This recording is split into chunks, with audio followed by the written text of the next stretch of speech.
Hey, Kyle's Wonderful here again with another wrestling review.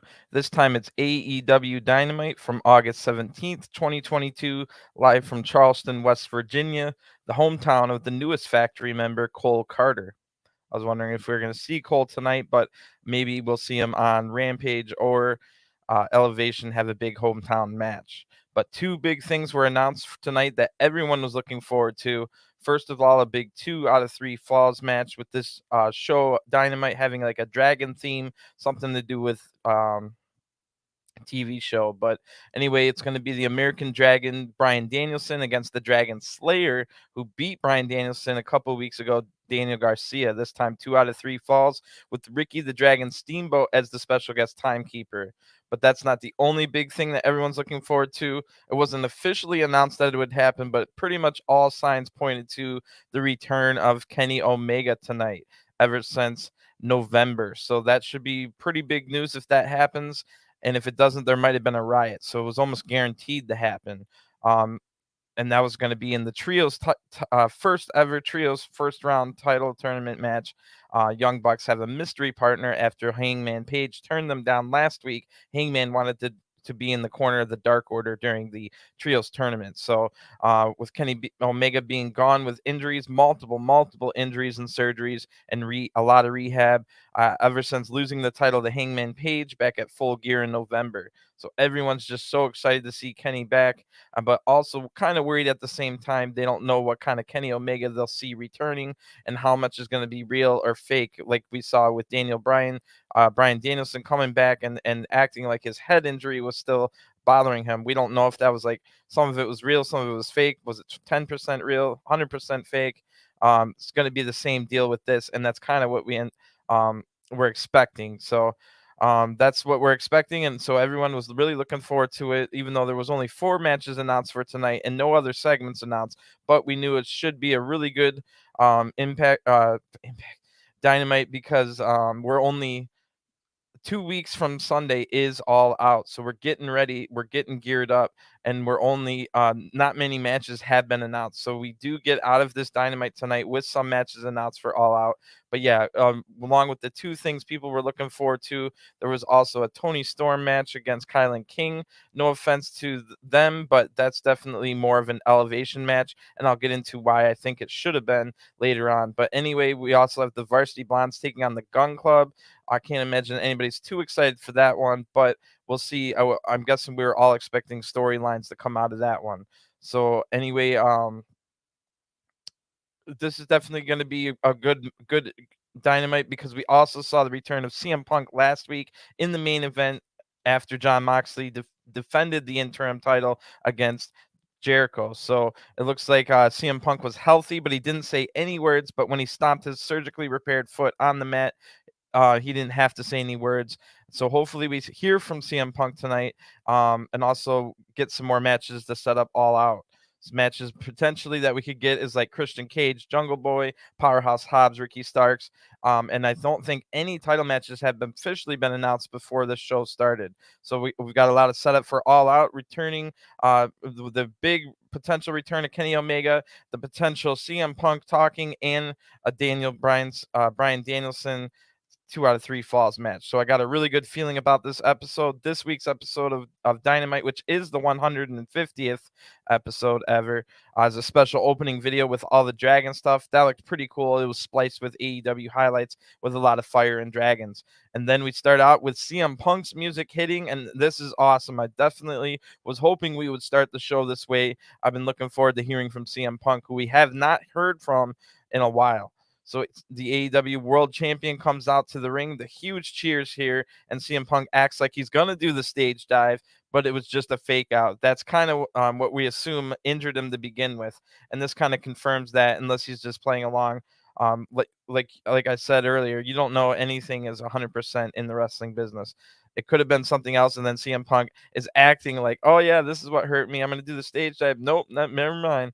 But anybody that saw that stage dive knew it was kind of awkward at the very beginning, and then when you went back and watched it after the injury happened, you could definitely see CM Punk hit the barricade hard with his ankle and foot. So that probably is what broke some kind of bone in his foot. Anyway, the crowd is super loud here, blowing arena's roof off the arena.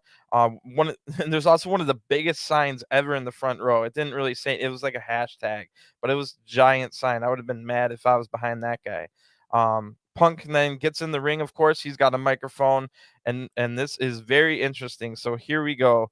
CM Punk says, "You guys made me smile. Some things are more important to talk about. So let's get the important stuff out of the way. Um, there's someone from around these parts that I want to rematch." And I knew exactly who he was talking about. We all know Hangman Page is from Virginia, close by to West Virginia.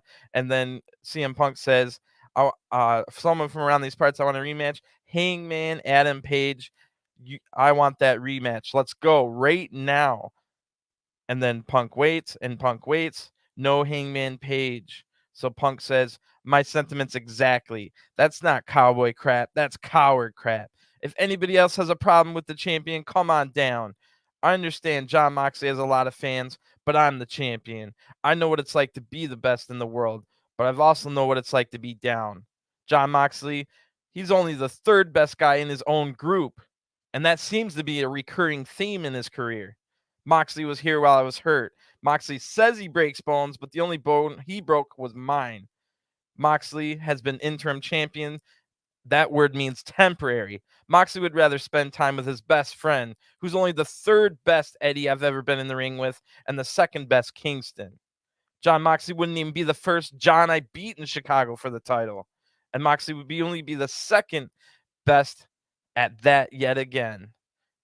Woo, big time words spoken here. Not only is CM Punk calling Hangman Page a coward. Maybe Hangman Page was busy or whatever. We don't know. I'm sure we'll see at some point, maybe on BTE, what Hangman Page was doing during this. I would have assumed Hangman would have just came out if he was available to just come out here, if storyline wise, you know what I mean. So anyway, Moxley now comes out. He's heard enough of this BS. Moxley's coming out through the crowd as usual. So CM Punk, while Moxley's coming out, CM Punk says, "Hey, look out, ladies." Wait, no. He says, "Oh, I've got some time to kill while we wait for Moxley to get here," making fun of his entrance.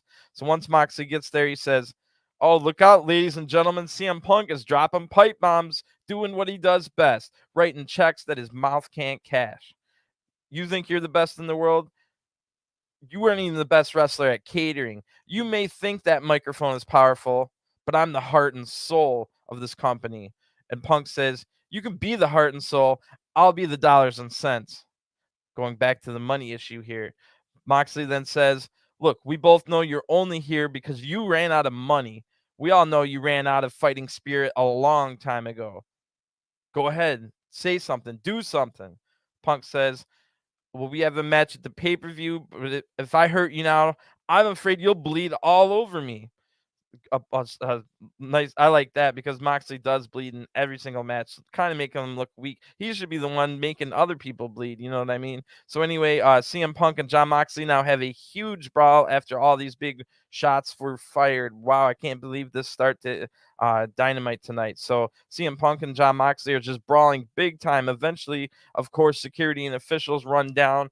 And holy crap, what did I just witness here? This was an awesome start to Dynamite. It really got you pumped up. I was really excited for All Out at this point. So it's it's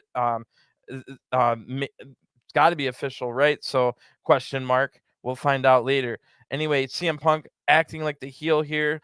Maybe he's not going to be a full-blown heel, but Punk's acting like a heel against Moxley, which is going to be interesting if that fight takes place in Chicago, because CM Punk's obviously going to be cheered as the heel in Chicago. But just CM Punk's character in general, I like him being more of a tweener, calling people out, doing pipe bombs like this, whether they're face or heel. The whole thing with Hangman Page was a little weird to call him like a coward here. They're going to have to explain why Hangman didn't come out so that he doesn't look like a coward. And I'm like, I gotta imagine fans of Hangman Page wouldn't have think that he cowered out and chickened out of this, but they still should get some kind of explanation, even if it's on BTE, where Hangman Page's fans are probably all watchers of BTE anyway. So they're definitely maybe he was in the back helping Dark Order with something, or we don't know what was going on. Maybe he was talking to Kenny Omega in the back, or getting that. Maybe he ran into Kenny Omega at that very moment, and then they were having a heartfelt conversation, and he completely missed what CM Punk said. But in the meantime, CM Punk harkening back to a bunch of different stuff from WWE, calling Moxley the third best in the group, just like he was in the Shield, which, I mean, that's everybody's opinion. It can be different, but that just the shots that CM Punk was firing here was some great stuff. And I like the response from Moxley, like, oh, watch out, he's dropping more pipe bombs and stuff like that, and saying weren't even the best wrestler in catering today, which particularly could be true because catering might have had like Bryan Danielson, Kenny Omega, among others. So is CM Punk even better than those two? So John Moxley isn't even really lying while saying that. This is interesting. We'll talk about this more. That's not the last we'll hear about this, because I usually go through these reviews kind of spoiler free in case you didn't watch the show. So we'll talk about that more. But what an amazing start to Dynamite with some big shots fired from both CM Punk and John Moxley, the world champion and the interim champion. We're definitely going to have to unify those belts pretty soon. I was assuming at All Out, but we'll get back to that. Now we go to the back, and Powerhouse Hobbs is with Toni Schiavone. Hobbs says, friends, I don't need friends. Ricky, your true colors came out when you told the world that you were okay with losing. You walked around with me watching your back for so long, but you still couldn't get it done. And then as far as QT goes in the factory, I have something for them as well. So Powerhouse Hobbs leaves. We don't see Powerhouse Hobbs the rest of the night. So that was interesting. We don't see the factory, and we don't see Ricky Starks. So maybe on Rampage, we'll see something about the factory, Ricky Starks, or Powerhouse Hobbs. Just a quick little promo here. That's the only time we see Powerhouse Hobbs. Now we go to our first match. We're almost 20 minutes into this show, and we haven't had a commercial break yet. I'm not complaining really, but like I'm not complaining at all about not having a match for 20 minutes. I'm just pointing out the fact, because that opening was freaking insane. That was some of the best stuff in the entire night, let alone all year. That was one of the best back and forth promos all year. I know there's been more heartfelt ones that have been really good, that I can think of, like 3 or 4 of them just off the top of my head. But this was some great heated stuff to really get you pumped up for a match between the two, which is the whole point of promos at the end of the day. It's to pump you up to watch matches later on, whether it be later on that night, at a pay-per-view, in a year. Just every single promo is supposed to get you pumped up for a particular match. Like someone like an Eddie Kingston, you can put him in a random match against Serpentico. You give Eddie Kingston 30 seconds to talk about that match against Serpentico coming up later on Dynamite, and all of a sudden Eddie Kingston's so good at talking in 30 seconds, you all of a sudden are pumped up to watch an Eddie Kingston Serpentico match. That's how promos are supposed to work. The whole like Powerhouse Hobbs thing here, that got me kind of pumped up for more Ricky Stark stuff. So that was a decent promo as well. Like that's how promos are supposed to work. It doesn't always work that way, but AEW does do a good job of making their promos promote their matches, which is the whole point of promos in the first place. So like I said, 20 minutes into the show, no ad break yet, and we're about to have our first match. But first, we got Chris Jericho making a full entrance here with Judas playing for almost 2 minutes. So I don't think we needed that. So anyway, Jericho is on commentary for this next match, and it will be the 2 out of 3 Falls Dragon fight here with Ricky the Dragon Steamboat as the special guest timekeeper. Then the American Dragon, Bryan Danielson, comes out. He's looking for revenge tonight against the Dragon Slayer, Daniel Garcia. So, big match here to start out the night. This one could go long. We don't know what's going to happen with this one. It was a little weird that they booked this match, in my opinion, just because I'm not crazy about rematches so soon after, but I guess I could be okay with it. Let's just see how it goes before I make any judgments on that. So Daniel Garcia comes out next, and they look focused for this one. So hopefully everyone can have a good match here. Since I said like the rematch thing kind of makes it a little weird that we just saw this match a couple weeks ago, and it's going to be hard to book. Do you want to like just have Daniel Garcia lose right away after he just beat? Like you could have Bryan Danielson get his win back, but I guess it wouldn't hurt to get Garcia too much, because for the rest of his career he could tell people that he made Bryan Danielson pass out. So this is going to be interesting. A big takedown to start the match by the Dragon Slayer here. So the match starts with Bryan then getting Wait, no, Bryan's the one that got a nice takedown. Don't forget, this is a 2 out of 3 falls match. So Bryan gets some body punches here, but Garcia applies a knee bar right away. Bryan gets big kicks to the face to get out of this. Then Daniels applies a heel hook, forcing Garcia to break the hold. So Garcia kicks Bryan right in the face and gets Bryan trapped into the corner. Garcia slaps Bryan, and then we go to a picture-in-picture ad break. Remember, we haven't had a commercial break yet, and we're about 25 minutes into the show. Bryan then takes him down while we're in the picture-in-picture and applies a surfboard stretch. Then Bryan transitions this into clubbing the back of Garcia's head with free shots as he's stretching him out. Then Daniels is looking great tonight, a lot more healthy looking than last time. He has a glow back to him. So Garcia then gets up and they're talking trash here, and this match could be a long one. Don't forget they have to win twice. It's a 2 out of 3 falls. So now we're back from picture-in-picture ad break, and Bryan's hitting huge body kicks in the corner. Bryan hits a top rope Hurricane Rana, but Garcia reverses it into a sunset flip. So Bryan was only looking for it. He didn't hit it. Then Bryan leaps over the turnbuckle with a backflip. Garcia applies a Juji Gatami right after that with a nice counter. Then Bryan fights it off and hits he hits a dragon suplex. Then Bryan applies the Regal stretch here. So that's what this match is definitely missing. No Regal on commentary. Maybe Regal couldn't make the trip tonight. Anyway, Garcia evades an attack outside the ring now. Then Garcia hits a big suplex outside of the ring. Daniels looks like he hit his head hard again here. So here we go again with the head injury stuff. Look at that guy. What a mark.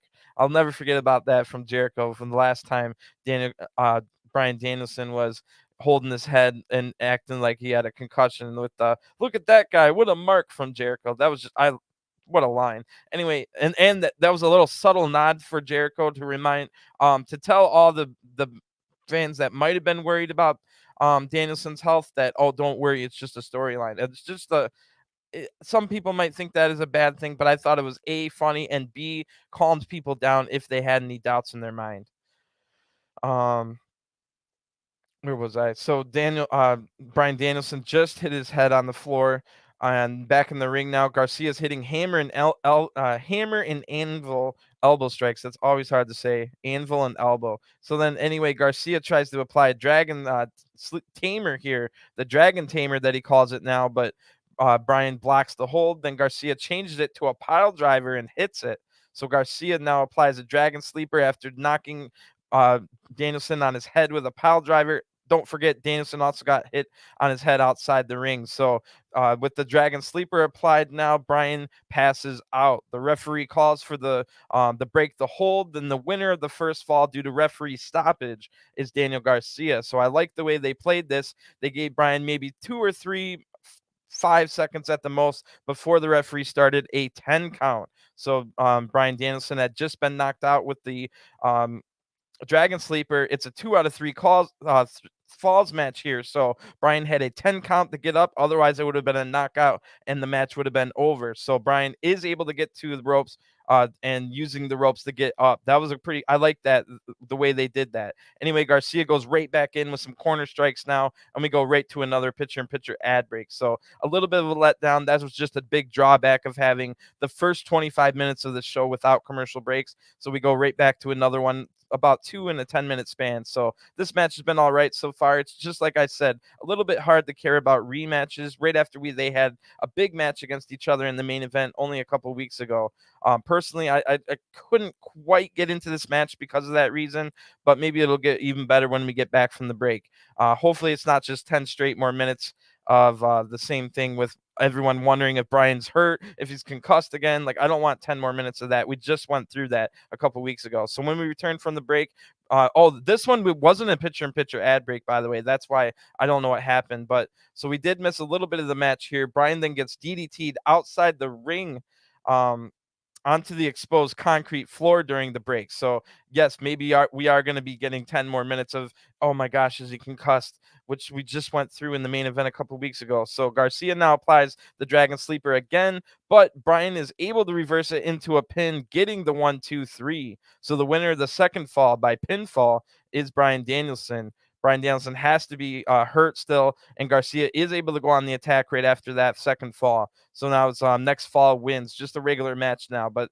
a regular match where both men are tired, but Bryan Danielson definitely more so. And then Garcia hits a German suplex, and then Bryan hits it, turns it. No, Danielson hits a German suplex on Garcia to turn the match around here, and then goes up to the top rope. If you remember in their last match, the top rope missile drop kick, Bryan landed hard on his head, but he is able to hit it better this time, not hitting his head, no attack, no damage to his head there. So Bryan then uses the ring post to attack Garcia's shoulder, maybe looking up, damaging the arm for the label lock later on. And then Excalibur steals my thunder as I'm writing that, saying, "Oh, he's probably working on that arm for the label lock." So then the Garcia is able to reverse the ring post shots here and hit Bryan's head into the ring post. So then no way, we go to another ad break. So definitely that was one drawback of having the first 25 minutes commercial free, another like a third ad break in 18 minutes. So Bryan's now bleeding from the forehead from that ring post shot, and back in the ring, Bryan's just sitting there in a yoga pose, allowing Garcia to kick him hard here. So Bryan then springs up and just absolutely crushes Garcia with a forearm. That was a pretty cool looking spot. Now Bryan's all fired up, hitting stiff chest kicks, and this match probably will end soon when the break ends, because both men look spent now and they're both really hurt. So when we come back from break, Bryan applies the label lock now, but Garcia is able to counter it into a pin, only getting a 2 count. Garcia then hits a psycho knee, and that surprises Bryan. Bryan's just barely able to kick out in time. He definitely won't be able to take any more big shots. That was like his last kick out there. So if Garcia can get one more big shot to the head, definitely, but maybe any big shot in general, this match is over. Then they get on their knees, they lock up while on their knees, throwing forearms while having a Greco-Roman knuckle lock applied. This was a really cool spot to watch, with them throwing forearms with their arms clashed, or like clasped together like that in the Greco-Roman knuckle lock. Now we see that Bryan's chest is all beat red, completely, the entire chest from chops in this match. Both men are looking dazed now from these big forearm shots, but Bryan now hits a ton of forearms in a row, still with wrist control, but Garcia reverses this. Danielson went for the stomps to the face because he had wrist control the entire way with the forearms, but Garcia reverses it into stomps to the face himself. Then Bryan reverses this back, hitting a few headbutts. I think it was headbutts, which is risky since Bryan had a lot of head injuries in this match, but Bryan then stomps the head multiple times himself, maybe 10 in a row. Garcia's almost out of it here, so Bryan applies a triangle choke, but Garcia tries to powerbomb out of it, but is too weak. Bryan is able to transition this into the label lock, and then Garcia tries to fight out again. So Bryan transitions into hammer and anvil elbows, then reapplies the label lock, and this forces Daniel Garcia to tap out. The winner of this match, 2 falls to 1, the American Dragon, Bryan Danielson. So Jericho talks a lot of trash over on commentary. Maybe Jericho's going to take Bryan on at All Out. So really, really good match here. Bryan Danielson actually gives Garcia a clap as a sign of respect here. And I'm, like I said, I don't know. I guess it's okay. You can have Bryan. This is more of a WWE thing, 50-50 booking, only 3 weeks or whatever it was later. They get the 50-50 booking and Bryan gets his win back, which is something we don't like to see too often. But in this case, I can accept it because Bryan Danielson's one of the best in the world, and he was one of the most people on fire during the beginning of 2022. He's kind of lost a little bit of esteem here, especially because of the injury, then losing on his way back. To get Bryan Danielson hot again, giving a big win here isn't too bad to take that win right back from Garcia, because Garcia can go the rest of his career calling himself the Dragon Slayer. All he has to say is he beat that Daniel Bryan. I hate that name mix up. Bryan, and then he could always say that he beat him, so he made him pass out. So I'm okay with that. So we're not even done with this segment yet, though, because like I said, Bryan Danielson was clapping, showing respect to Garcia. Then our Taz tells us, "Oh, Jericho's just left the commentary booth, so you know what's coming." Because Bryan has extended his hand to shake hands with Garcia here, but before Garcia can shake hands or attack him, we don't know what was going to happen. Jericho comes in and attacks Bryan from behind, but then Garcia stops Jericho from doing the attack. Now Jericho looks mad at Garcia, and I did not expect this. I was not even in the realm of my mind thinking that this could be a catalyst for Garcia to maybe join the Blackpool Combat Club, and maybe it's just a ruse, but I wasn't even expecting this. This caught me off guard, and I loved it. Now Jericho's pointing his finger at Garcia, who slaps it away, and Jericho leaves the ring mad. So the crowd now chants, "You're a wrestler," to Garcia, trying to convince him to leave the Jericho Appreciation Society and join the Blackpool Combat Club. Garcia's definitely caught between a rock and a hard place now, but Garcia just leaves the ring by himself, doesn't really leave with Jericho, but he doesn't shake hands with Bryan Danielson either. So Garcia's definitely caught between a rock and a hard place. The crowd chanting, "You're a wrestler," wanting him to join Blackpool Combat Club. Um, it would be interesting. I think maybe they should do it. What else can Garcia do with Jericho Appreciation Society? Plus, they have enough members. They even got Sammy Guevara on the JAS now. So I think they could live without Garcia. And if Garcia goes to the Blackpool Combat Club, then we would actually get some really good storylines with how much Garcia and Yuta hate each other, but now they're forced to be in the same team where they train together every day. That would definitely be an interesting story with Yuta and Garcia. Like maybe they even become a tag team at the end of like a year or so. Like they become a really good tag team after they hated each other like halfway through like when they were already teammates. So interesting stuff here. I wasn't even thinking the realm of possibilities that that's what this might be leading to. So when that happened with the Jericho and Garcia like arguing with each other, that really did catch me off guard in an industry where I've watched like 30 years of wrestling. It's hard for me not to see things coming, and that one I really really liked. So good stuff and good match as well. In the back now, and awesome. If you combine that with the 20 minutes we got with CM Punk and Moxley, like really really good start to this show. So in the back now, Swerve and Our Glory, the tag team champions, are there with Private Party with Tony Schiavone in between them. This Friday on Rampage, it was already announced last Rampage, I think it was, that they have a tag team title shot against Private Party, who weren't even in the top 5, but Private Party now say, well, we're in the top 5, so you can't use that against us because we're number 5. And then they basically all just talk trash to each other really quickly here. This was only a really quick segment just to set us up for a tag team title match. Swerve in Our Glory against Private Party on Friday. Should be a good match, a good way to get Private Party back in the system. They've kind of been lost in the shuffle for over a year now. Private Party, it's probably going to be yet another TV loss for Private Party. I don't think they're going to win the titles, but you never know. I mean, you never know. We could be, although they probably wouldn't want to do a shocking title change on Rampage because that's just going to get out into the news and it's going to be spoiled for everybody. So having a big shocking title change on a non-live show probably is not going to happen. So all we really need is Private Party to have a really good match here, and get the crowd going behind them, because they kind of have established, if you remember last week on Dynamite, Andrade El Idolo basically told Private Party that they're not very good and they don't like them. So it looks like Private Party wants out of the Andrade family office, which does in fact make them baby faces. They're just exactly like Wardlow when Wardlow was trapped under the contract of MJF. Private Party are trapped under the contract of AFO, which it wasn't even the AFO when they signed the contract. It was the HFO. So you got to feel for them, and it's probably going to have a really good match, and maybe they'll all shake hands at the end, and it'll solidify Private Party as A, being a top tag team, and B, being somebody the fans should cheer for. So that's exactly what I'm hoping for on Rampage. Anyway, it's kind of hard to figure out who will be the next challengers at the All Out at the pay-per-view for the tag team titles against Swerve and Our Glory.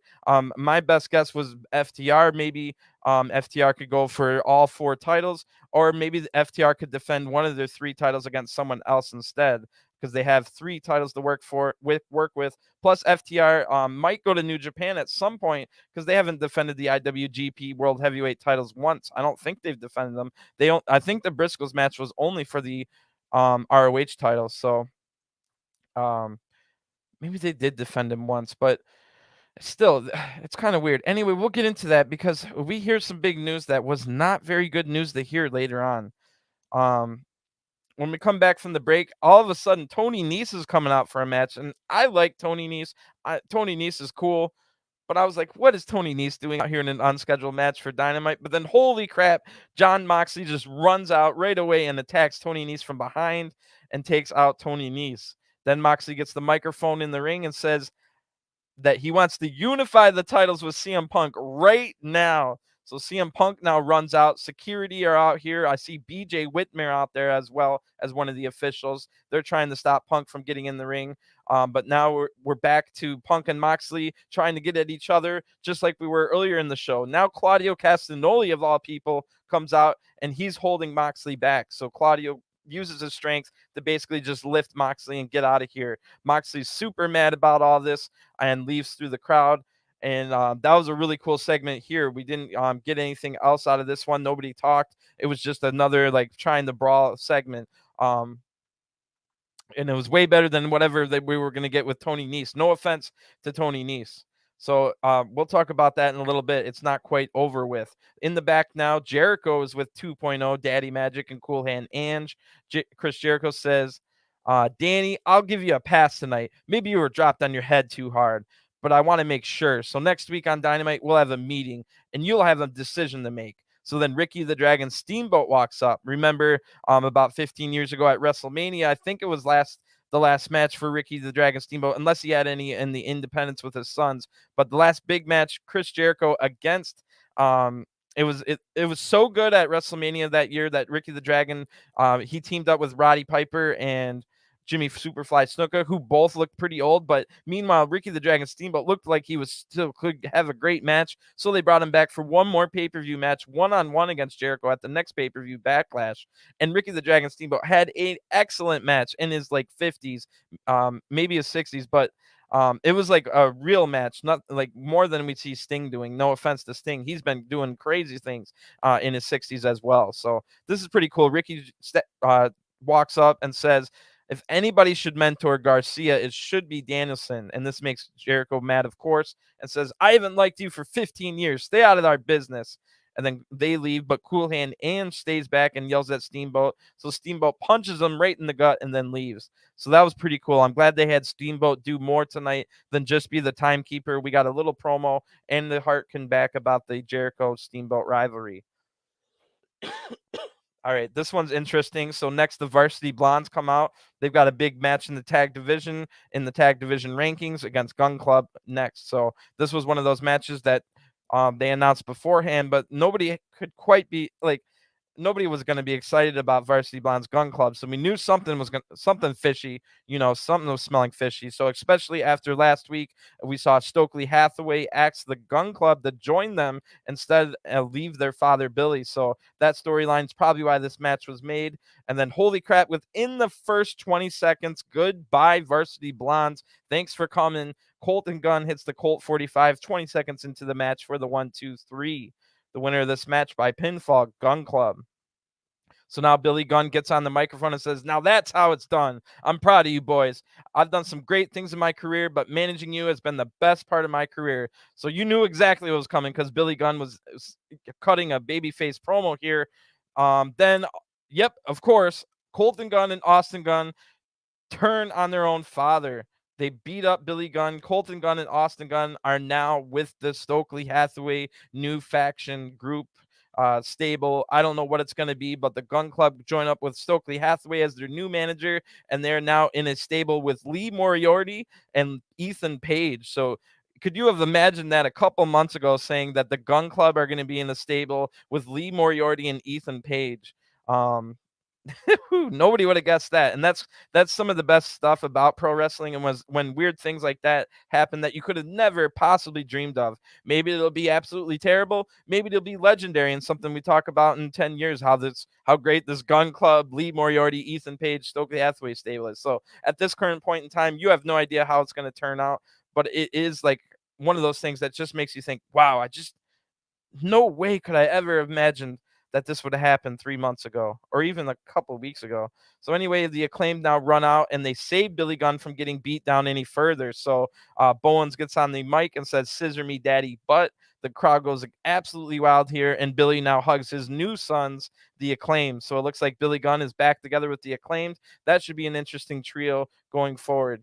We'll see. Now speaking of trio, we now know why the Gun Club, who is 25-1 in trios matches in AEW, now we know why they weren't added to the trios tournament. However, I think you still could have done this entire storyline where they turn on Billy Gunn and they could have lost the first round trios match. It was just a little weird not to see somebody like a 25-1 Gun Club make the tournament, and also probably had some of the most trios matches in AEW history is the Factory. So not having those two teams in your trios tournament devalues the trios tournament, in my opinion, especially when you're a company that tries to use rankings and records to explain things.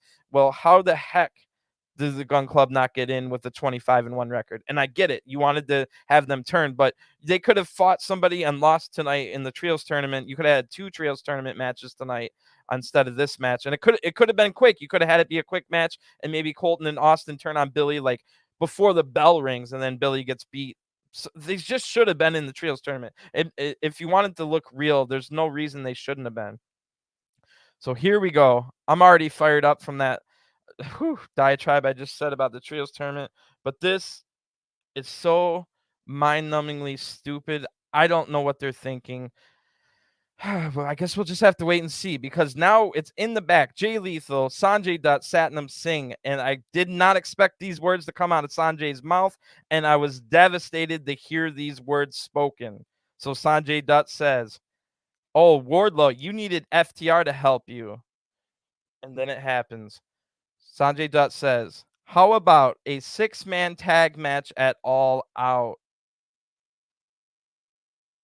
Why? Why? That's a Rampage match. That is a Rampage match. Sanjay Dutt, Satnam Singh, and Jay Lethal against 3 different champions, FTR. They have 3 different title belts they can defend. 3. Wardlow has a title belt he can defend, the TNT title. You could have had an open challenge if you didn't want to have Wardlow or he could have just had the stupid match against Satnam Singh, which we're gonna get eventually. Yes, it's a Wardlow beating a big 7-foot guy. That'll be fun. Yay. But a 6-man tag match at a pay-per-view, you do realize we only have 4 pay-per-views a year. I'm not counting Forbidden Door. That's a special event. 4 pay-per-views a year, and you're going to waste 3 different tag team champions, FTR, and the TNT title, Wardlow, against Satnam Singh, Sanjay Dutt, and Jay Lethal in a 6-man tag. This better not happen. But they basically said it is, and they didn't say it's not going to happen. So it looks like it's happening. Why? The match might be fine, but you could have had an IWGP heavyweight title defense. You could have had an ROH title defense. FTR could have gone for 4 titles and fought Swerve in Our Glory.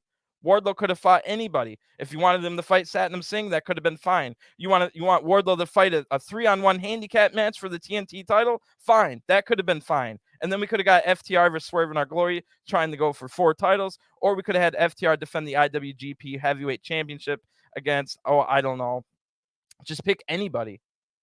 Lucha Brothers. Like, how cool would that have been? But no, 6-man tag match. Jay Lethal, Sanjay Dutt, Satnam Singh, FTR, Wardlow. Jay Lethal says, "Wardlow, we beat you so bad, FTR had to help.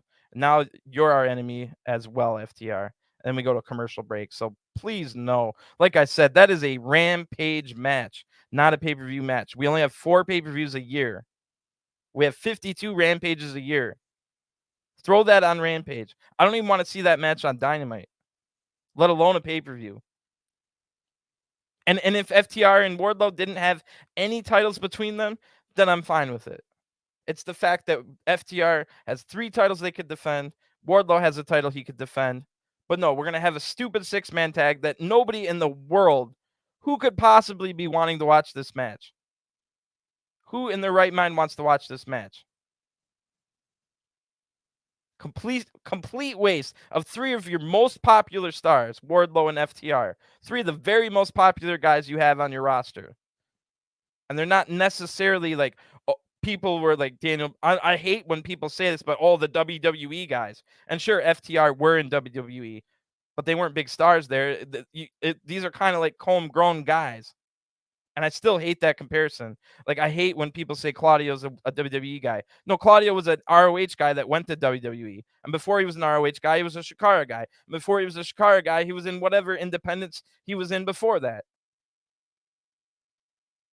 So I don't understand this it's just ridiculous. I'll move on, but That was a big time letdown, especially when we're trying. We had barely gotten any matches announced for All Out yet, and then one of the first matches we get announced is this bullcrap.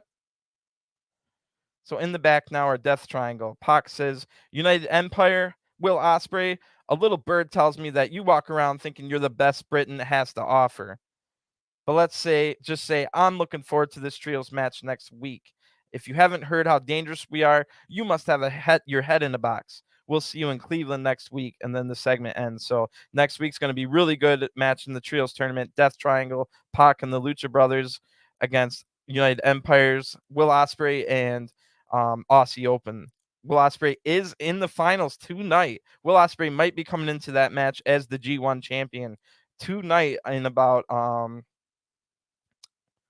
less than 12 hours. I'll be going live with a review of that show. Will Ospreay might be the G1 champion. So that's going to be a great match next week. I can't believe Will Ospreay is not taking any time off before just coming to America for that big match against Death Triangle.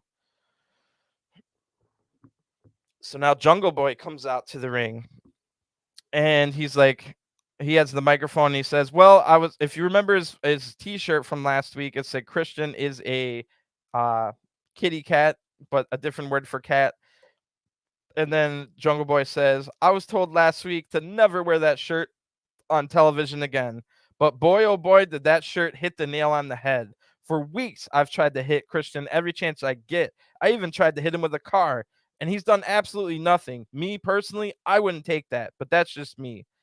So either you can face me like a man, or you can just keep running away being a chicken. Unless, of course, that shirt was right.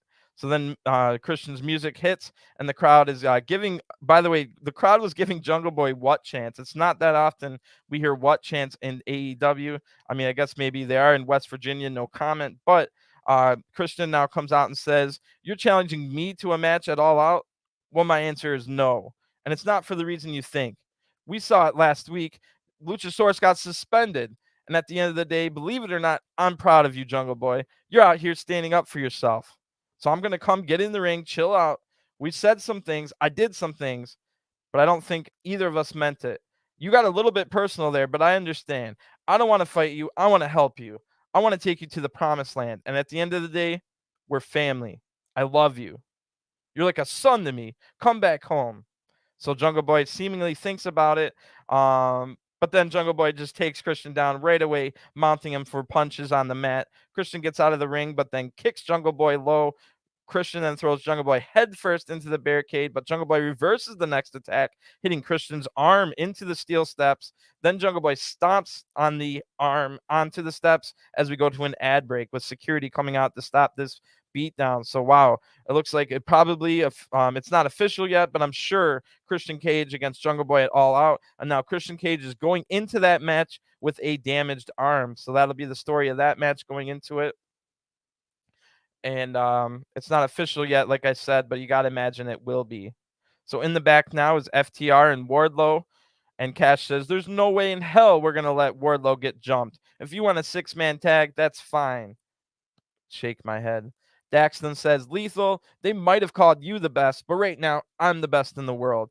Next week, Dax and Lethal, what do you say? So then that's going to be a match next week. Top Guy's out. So I thought Dax was going to say something like, oh, let's have the 6-man tag next week or on Dynamite.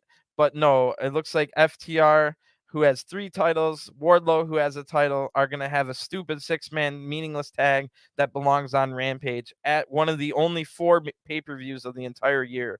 That match sounds absolutely terrible and is a huge letdown. Speaking of huge letdowns, we get our women's segment next, and it is super rushed from the very beginning. Surprise, surprise. That's bull crap. So Kylan King comes out, returning after many months. She's had a lot of good stuff in NWA, where she almost won the NWA women's title against Camille, who's had the title for over a year. Kylan King continues to be close to getting another title shot in NWA, and she's been doing some good things. When AEW was in Daly's place, Kylan King was a regular there every single week. She even formed a little partnership with Red Velvet and Big Swole at a point. That was a pretty good trios team in the women's division that we would always get on Elevation and Dark. Or I mean, I think it was just dark at that point. So anyway, they start super fast here because yes, just like most women's segments, not every single time, but most women's segments on this damn show always gets rushed. Anyway, and they only get one segment. And if there's a talking segment, they have to be attached to each other. It's just so weird what they do with the women's division. They have great wrestlers in the women's division. Why do they treat it like this? They desperately need their own women's show. If you watch Elevation in Dark every week like I do, that's why I said at the beginning of this episode that this Storm Kylan King match would be better on Elevation. You know why? Because it wouldn't have to be all rushed like it is on every single women's Dynamite match. You have such a great women's division, but yet you have them in one match on every single Dynamite, and it's always rush, rush, rush. All right, it's been on for 90 seconds. We better get to a commercial break. Oh, we're back. And then it ends 2 minutes later. And that's exactly what we get.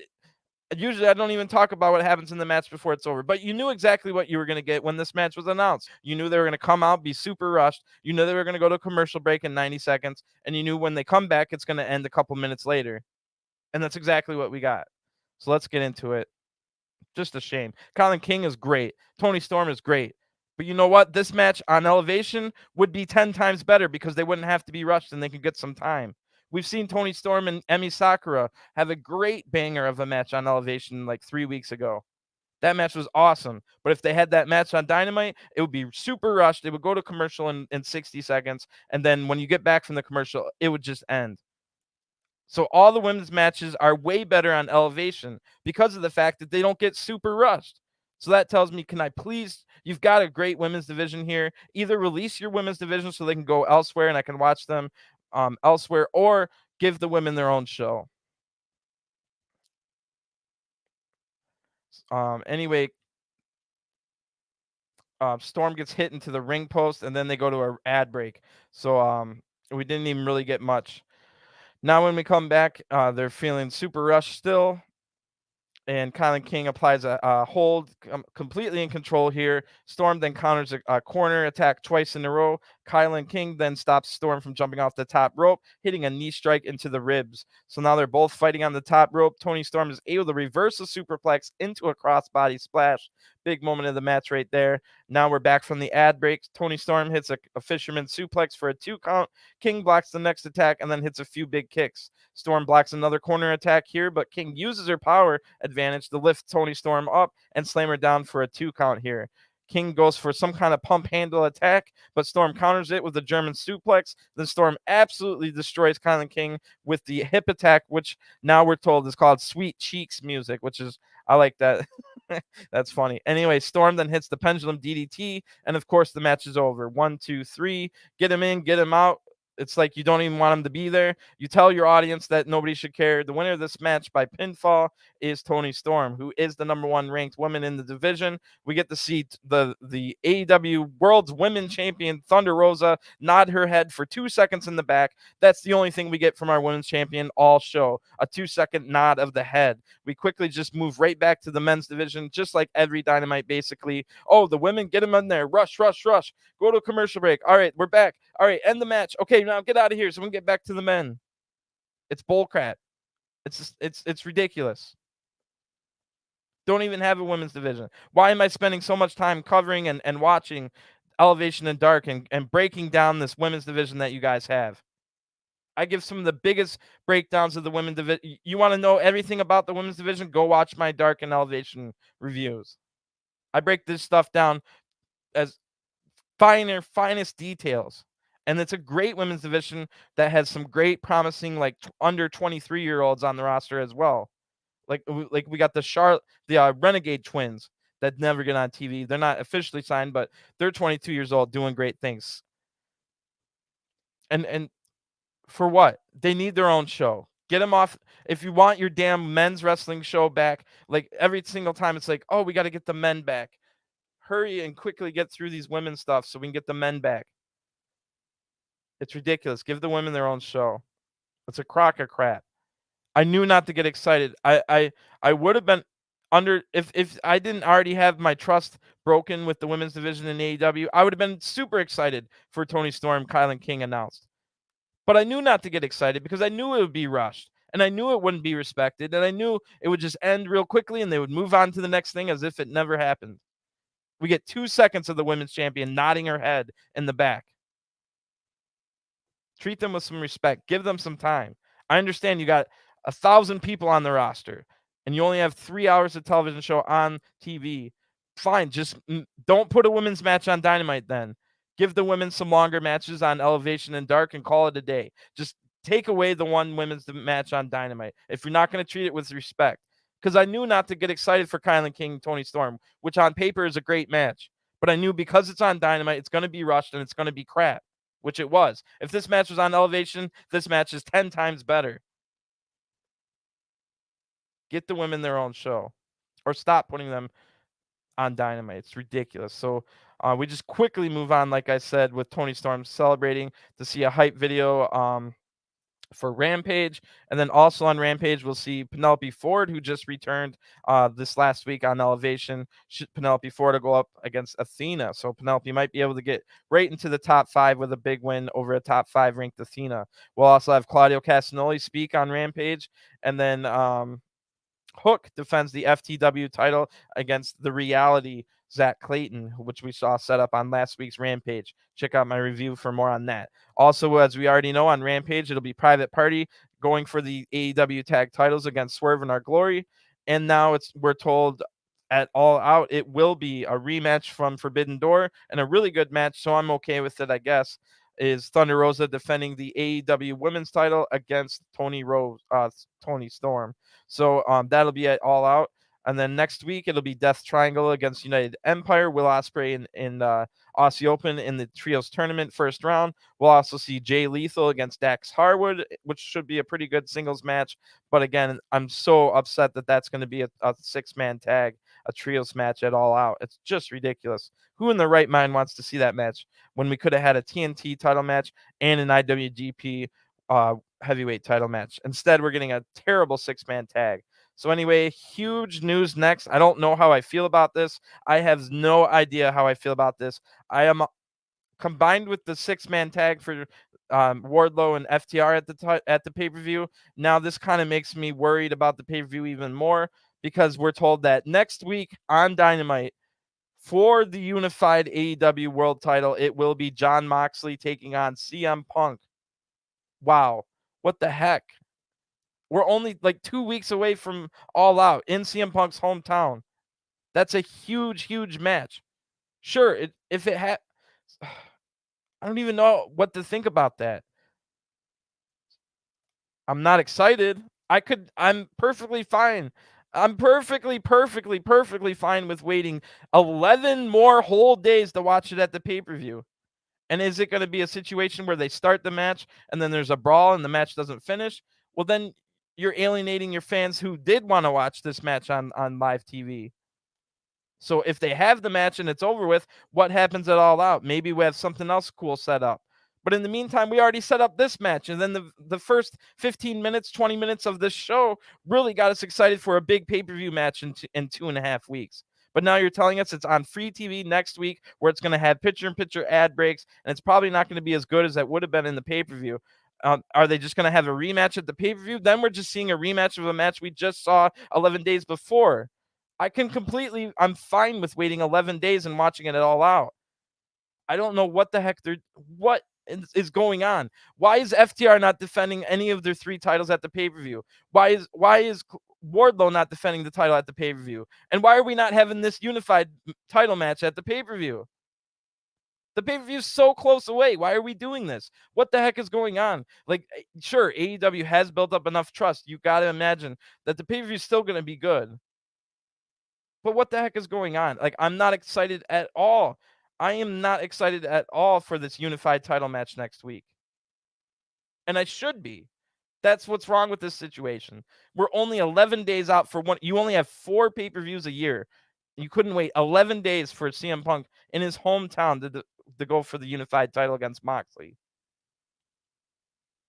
I don't even really know what to think. I guess we'll just have to wait and see what happens next week. But regardless of what happens, like, it's just nothing about it seems good. Not a damn thing. I'm just going to move on. It's ridiculous. Time for the big main event. Let's see if Kenny Omega returns. La Ingobernable Faccion comes out first. That's Andrade El Idolo, Roosh, and Dragon Lee, which is Roosh's brother. So then the Young Bucks come out, accompanied by Brandon Cutler. Though here we go. Here's the big moment. Brandon Cutler gives Justin Roberts, the ring announcer, a note to read. So Justin reads out this long, drawn out introduction. I had to stop after a while because it was too fast for me to type, but it started out with, and now he has quite frankly held a ridiculous amount of titles and has the longest title reign in AEW world title history. And he says a bunch of more things, but of course it leads to the return of Kenny Omega. So the crowd goes absolutely wild. Kenny Omega returns. He's accompanied by Don Callis still, and Michael Nakazawa, who we haven't seen since Kenny Omega left as well. So big moment in AEW history here. Everyone's going to be holding their breath until they see if Kenny's back to his old self. No clues as to yet if Kenny Omega is a face or a heel, but like I said, he is still with Don Callis. And nothing with Kenny Omega is like black or white. There's definitely shades of gray. It's a one long continuous story. So we'll just have to wait and see. And even with the whole people waiting to see if Kenny's his old self, you have no idea. Because like Kenny comes out here, he's got a compression t-shirt on with a big old shoulder brace on it. So there's no way to tell if this is needed or just for added effects. And there's no way to tell, just like with the Bryan Danielson stuff a couple weeks ago in the main event. Was he really concussed or having troubles? Was it 10% real, 90% fake, 100% fake, half real, 100% real? So you don't know anything with with how Kenny Omega is going to react in this match. If it's going to be, if he's really feeling okay, if he's really not feeling okay. So that's one of the beauties of professional wrestling, though, is that you never do know 100%. Even if 10 years pass and then you hear from people and they tell you, you don't even know if they're telling the truth then. So but that's what's great about professional wrestling. Anyway, like I said, Kenny's out here. The crowd's just blowing the roof off the building. He's got a big compression t-shirt on and a shoulder brace. So Nick Jackson and Dragon Lee are going to start this match, and this should be a great match. A lot of great guys in this one. So Dragon hits a shoulder tackle here, then quickens the pace right away. Nick then blocks a chop and hits an escalera. Then Matt tags in, and the Bucks hit a bulldog dropkick combo. Rush and Andrade then get taken out when they run in to help. Matt now tags in Kenny Omega. So again, the roof blows off the arena when Kenny Omega gets the tag. He comes in. His first move is a springboard axe handle to the arm of Dragon Lee that Matt was holding. Big moment in AEW history. It's been since November that Kenny Omega got hurt, and he was out in multiple injuries, rehab up the wazoo. But he is back. So Kenny hits some big chops and then pumps up the crowd, acting like a babyface here. But like I said, you never know, anything is an act or real. Kenny might be a face all the way to the finals, and then maybe turns heel in the finals alongside the Young Bucks. Maybe he turns on the Young. We don't even know what the heck to expect. So we're just here for the ride. Anyway, all those answers aren't going to be all those questions aren't going to be answered tonight. So the Elite now hit a nice triple team here, and Dragon Lee has not been able to tag out all match so far. He's been isolated. Matt now tags back in Kenny, who keeps Lee in the corner of the Elite. Then Dragon Lee counters and finally tags out. So Andrade El Idolo is now in, talking trash to Kenny Omega. Jose, the assistant, gets up on the apron, and that distracts Omega, allowing Andrade to take control. So now we go to a picture-in-picture ad break, and there is 17 minutes left in Dynamite.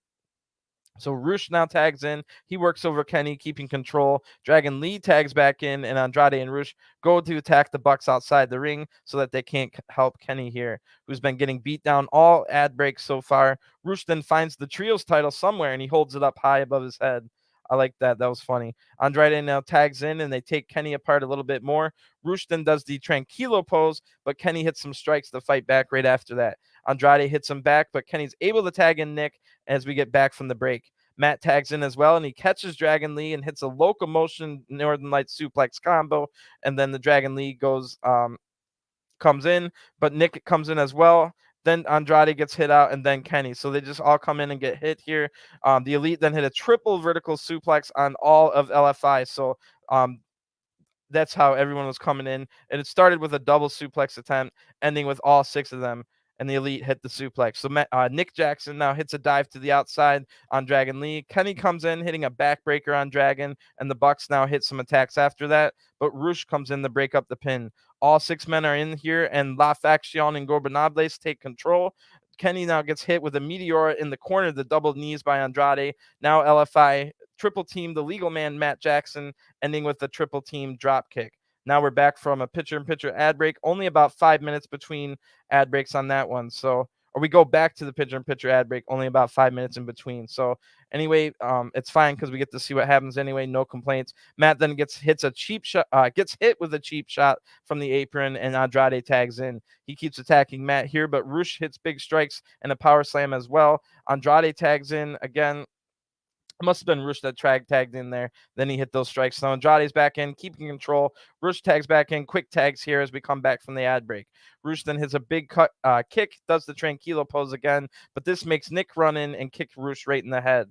Dragon Lee then tags in, but Matt kicks him off. And Kenny now comes in for a big hot tag. So big moment of the match here. Yet again, the building blows the roof off the place. This should be good. Let's see what Kenny Omega's hot tag is like. So Rush and Andrade try to double team Kenny, but Kenny blocks their attack, then hits dragon suplexes on all 3 members of Faccion and Ingobernables. So the crowd goes absolutely wild again, just blowing this crowd probably blew the roof off the buildings 10 different times tonight. Great crowd. Anyway, great hot tag, and Kenny Omega is definitely back. But the story here is that that's all they're talking about on commentary and stuff like that, is Kenny Omega is not fully healed. So we have, like I said, no idea how much of that is true. It could be 100% true, 0% true, 10%, 50. Like, I'm sure it's somewhere around 50. Like, Kenny Omega obviously is like, he's going to be healed enough so that he wouldn't have rushed back if he wasn't ready, kind of deal. But the story here is that, is he ever going to be the same again? That's the story.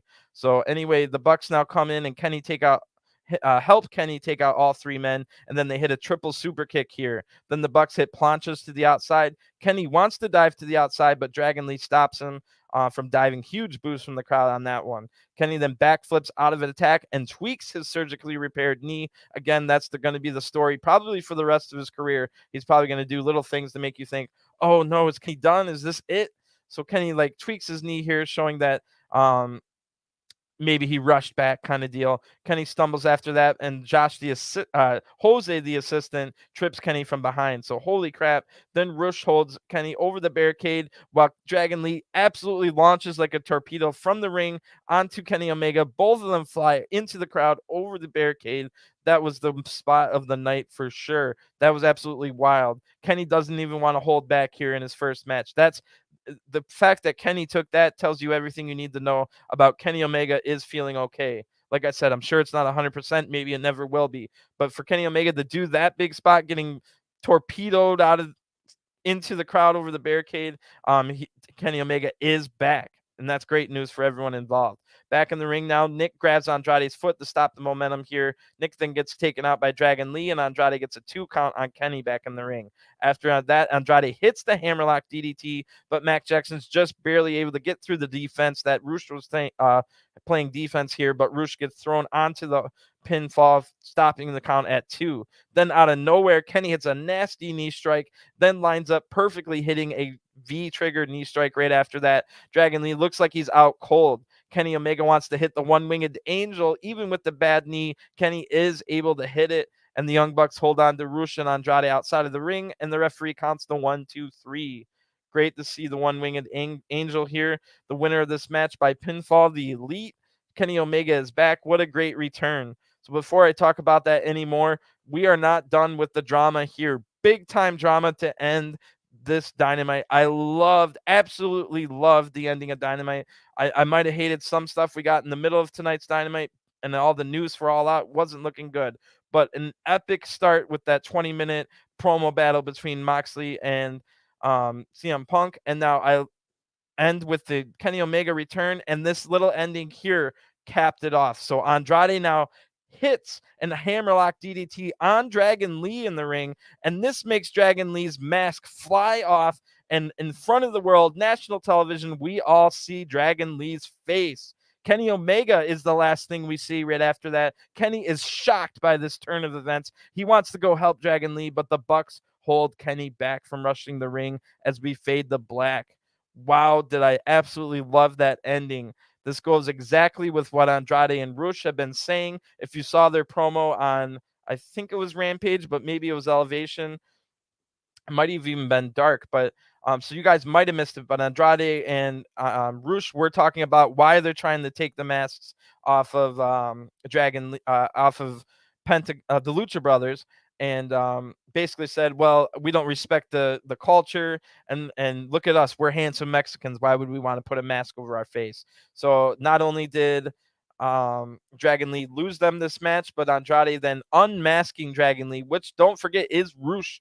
That's his brother. That's Rush's brother. So we end this great Dynamite with epic moments all the way throughout this Dynamite, ending with another epic moment with Kenny Omega being absolutely shocked that we just saw Dragon Lee's face on live TV as he got attacked by a faction involving his own brother.